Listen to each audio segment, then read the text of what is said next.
Okay, the first thing is a horizontal translation. And if you have, like, in this case, you have h, x minus h is replaced with, x is replaced with x minus h. And if you have h, in this case, equal to 3, we're going to shift 3 units to the right. It was Will who told us that first, but everybody else was kind of on board here. And what are you going to be able to do to check your work on these things most of the time? Calculator. Use your calculator. Okay, good work. And so I want to bring that up first because that's the first thing that we think of. Next, if we have in this case h equal to -4, we have x minus -4. And what's x minus -4? X plus 4. It's x plus 4. Thank you, Angel. And so if we see x plus 4, we're going to shift 4 units, in this case, to the left. And you remember, there was a song from last year, anybody remember it? X plus moves to the left, and x minus to the right. Oh my God, I'm so smart. You can solve by graphing to get your solution right. Yeah, I remember it. Our cosine equals x, and our sine equals y. But never touch that thermostat or You will die. Oh man, you will die. Oh man, you guys are just.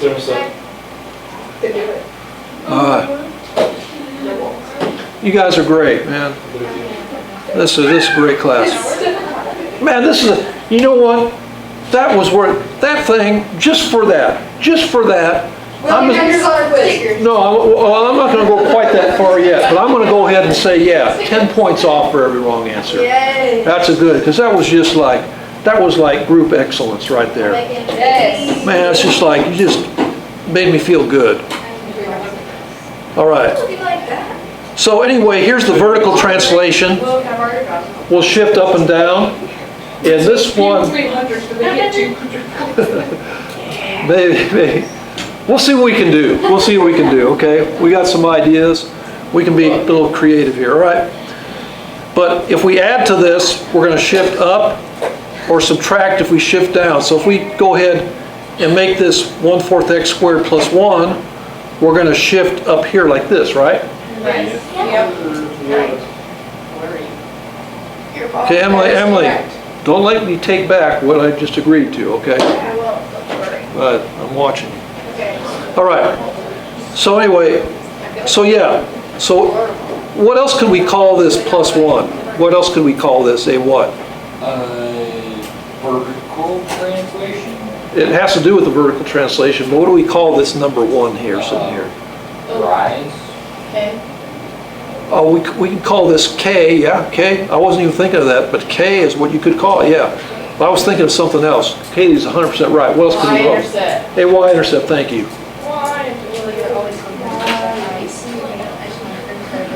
And in this case, K and Y-intercept are exactly the same, right? Yeah. Okay, good job. And that would be K for Kaylee, right? Yeah. Okay, okay. It's actually K for choke. Okay, What about and if we have 1/4 x squared minus 6, we shift down 6, right? Yep. And again, as Emily said, that is a y-intercept, right? Yes. Okay, and now I want you to go ahead and copy this down. And this is something this is a framework we have, Vertex Form of a quadratic function. We brought this up in Algebra 2 Honors last year. But the whole principles of what it is apply to this class as well. And I'm not going to want you to take necessarily notes on everything. We're going to go through this pretty fast today. Yeah, I haven't taken any notes. Pardon me? I haven't taken any I have all my notes from this from last year. Yeah, and so this one here was from last year. Yeah.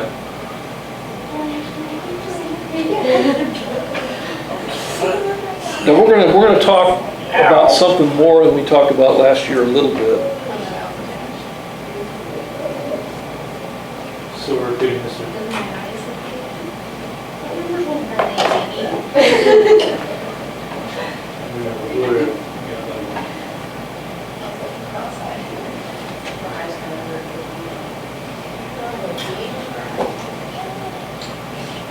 Mr. G, why did you walk up in the middle of our performance to talk to Maddie? Maddie? Yeah. Okay. Maddie is a remote learner Yeah. for calculus, and I was telling her she needed to get a calculus packet, which I made available for her today.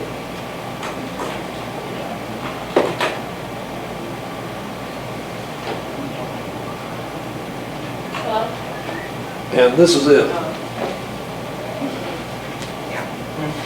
Did she get it? I put it at the front office. This is the packet. Do you want me to take one to give to her? No, I put it at the front office already. Yeah, but did she get it in her office?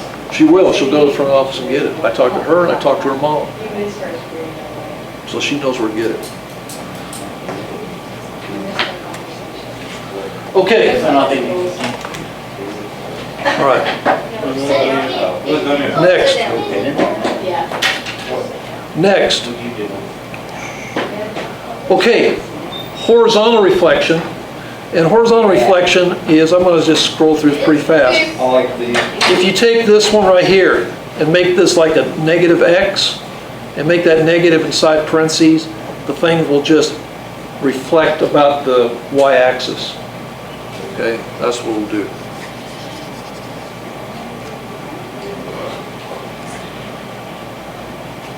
And at the end, I'm going to have a table that summarizes all this here in a few minutes. Okay, and then for vertical reflection, anybody remember how we get a vertical reflection? Over the wire, or over the thing. Over the x-axis. So how do we do that? What does the algebra produce as a reflection about the x-axis? Negative. Yeah. Yeah, so Angel's right. We turn everything negative, and then that'll just reflect about the x-axis. Okay?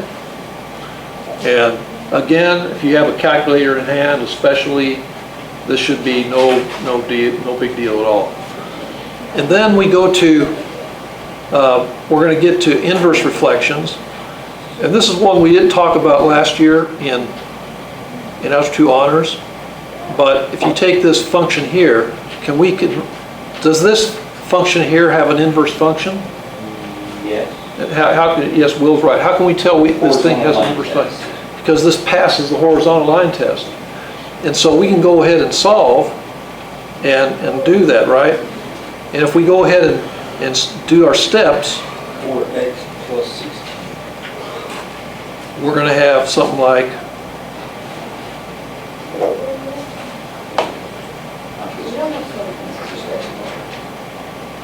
so Will figured this out. So Will Good job, Will, here, you go ahead, take this, you can teach the class now. Are you ready to teach the class now, Will?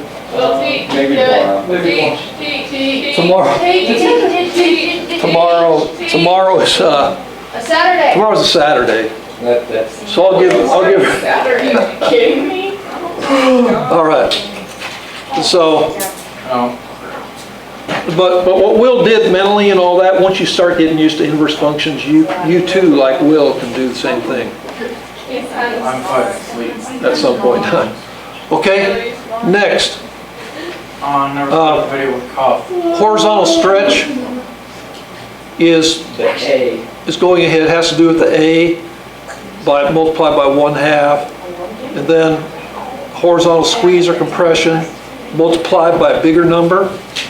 And then lastly, vertical stretch, you multiply by a number bigger than 1, in this case 2, we get a vertical stretch.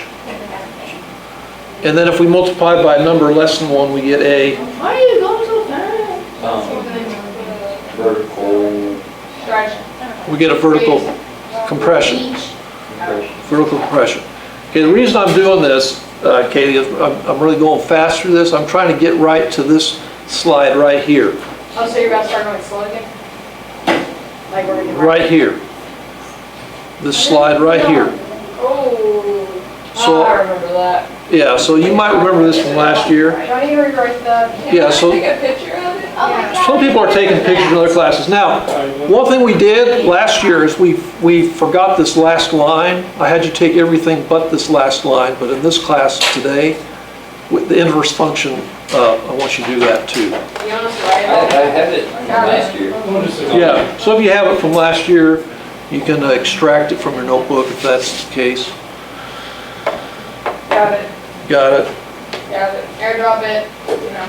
Yes. Oh, Be for I'm kidding, I'm kidding. Okay, not kidding. Be nice for Okay, it, not yeah, kidding. forget it.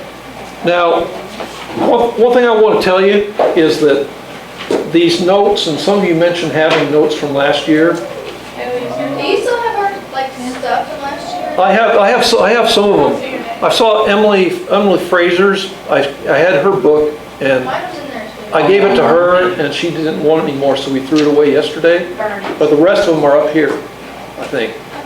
Now, what happened is, a few years ago, I met a former student of mine who was a pre-calculus student, and she told me how she was doing. I said, well, how are you doing? I said, oh, I'm doing really well in college. She said, I got an A+ in college algebra. A+! And she was a really good student, so she wasn't one of these students I said I was surprised she got an A, but I was just happy for her. So, Carmen, I asked her, how did you get an A+? She says, what I did is I took your notes from pre-calculus class, and I just used them in college, and I got an A+ in pre-calculus, in algebra 2. I mean, college algebra. And so she used the notes from this class to take it to college to get an A+ in college algebra. That's all I got again. Now, one thing she did say is that also at the same school, we had a geometry teacher who she also took the geometry teacher's notes. So the geometry teacher's notes and the pre-calculus teacher's notes together, it helped her with that. And for those of you who are going to be taking calculus next year, which are going to be, most of you or a lot of you next year, and, you know, that's up to I you. don't even have any math. But we're going to get an assemblage of notes that you're going to be able to take your calculus notes to college with you. It'll help you a lot in calculus. And depending on what you're going into, calculus is that, like Will, what he's planning to go to, that's definitely calculus needed. And his brother has that same textbook. Does he say he uses that in calculus? I think so. Yeah, so, but that's the standard. So anyway, that's it. Any questions today? Yes, can I go to the office?